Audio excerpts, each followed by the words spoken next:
Hey guys, it's Adam Michael Brewer, and I hope wherever you are having a sensational day. I just got back from an afternoon jog, as well as doing some yoga here in my apartment. And man, it's a good way to just kind of unplug and then reconnect with harmony and balance and just poise and all of those good things. So I'm coming to you from good space. And I wanted to share with you today what I believe is perhaps one of the greatest gifts of service that you can offer to another human being and to life in general. And I'm going to tell you what that is in a moment. But first, I want to begin with a story. And this is a story I've told before.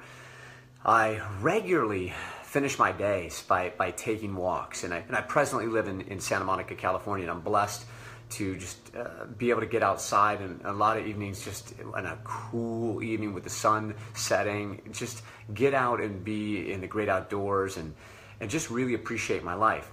And I've done that pretty much everywhere I have lived in California over the last 20 years. And there was a time when I was living in Culver City, California, which isn't too far away from here.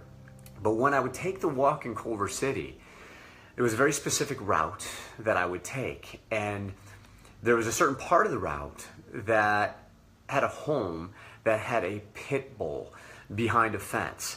And inevitably, every single time you walk by this fence, that pit bull would go berserk. It would just come at the fence and just, thank goodness the fence was there, because you couldn't help but feel your heartbeat quicken, your breath get a lot more shallow and tense. The body becomes tense. It's the fight or flight response.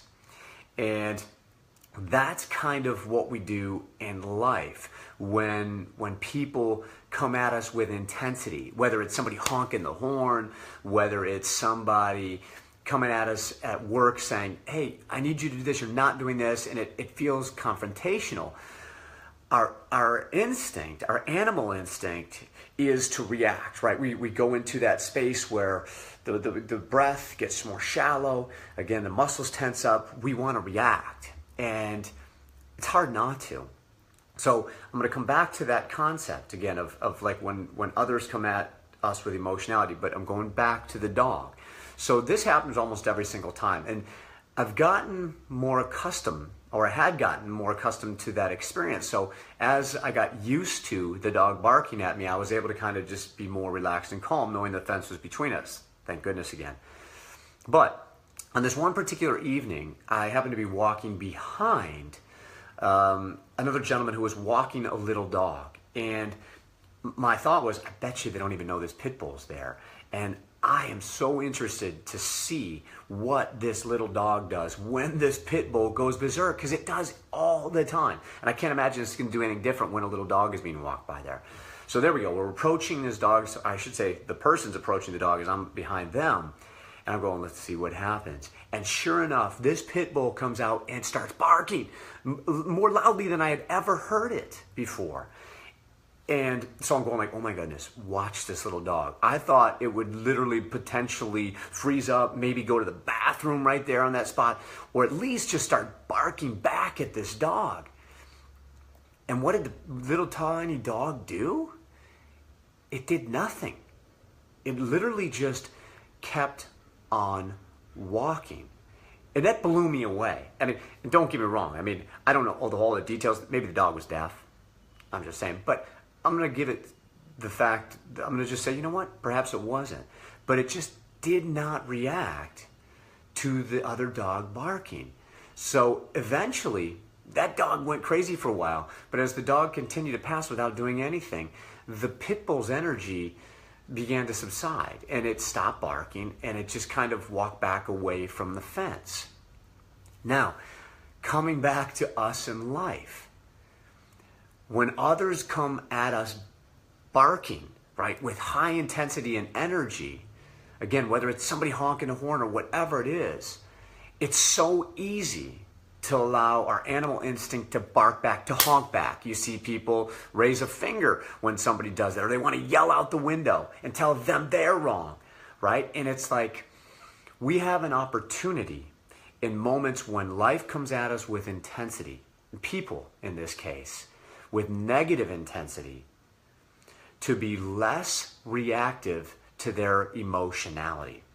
And there it is. That is one of the greatest gifts we can offer others, is to be less reactive to other people's emotionality. We can take moments and take some deep breaths when it happens, reminding ourselves that the answer to problems or the solution to problems is never at the level of the problem. So if I come back at them with the same kind of negative energy, it's only going to perpetuate that kind of force in life. However, if I can raise my own personal vibration through breathing and pause for a moment and allow the energy to dissipate, or perhaps not even react at all, that negative energy has an opportunity to dissipate and subside. And that is very valuable for not only ourselves, but for that person and for the planet in general. We do not perpetuate the negativity. And that, my friend, becomes a choice. We have the opportunities when life comes at us to either react from our animal brain, animal instincts, the fight or flight instinct, or to come from more of what they call the prefrontal cortex, where we have the opportunity to choose and respond in a way that will potentially either allow the energy to be neutralized or to raise it up, right? To raise it up and come at it from a place of saying, even sometimes saying, I'm sorry. Because we have a choice to be either happy or to be right. And a lot of the I need to be right in a situation is that barking back, that ego, that animalistic approach to life. And I'm going to encourage you to try to come from that place that's saying, I'm going to raise the vibration, I'm going to choose happiness, and then see if I can come to a solution by taking my time and being more responsive to this situation. So I hope that that makes sense and can potentially, give you a fresh outlook when life throws curveballs at you and negativity. And I refer to that dog always in my story. It's like the Zen Dog, because it was like, oh my God, this is an awesome thing. And that I wanted to be like that dog, right? And I encourage all of us to be like the Zen Dog as much as we can, right? And when we do misstep and we bark back, again, we're not gonna beat ourselves up for it. We're just gonna notice and become aware, and perhaps the next time we will come at it from a softer tone, one that's saying like, listen, I wanna raise the vibration for myself and for other human beings. So that's my story for today, and I hope you have a beautiful rest of the day. I'll be back with another video real soon. Thanks for tuning in.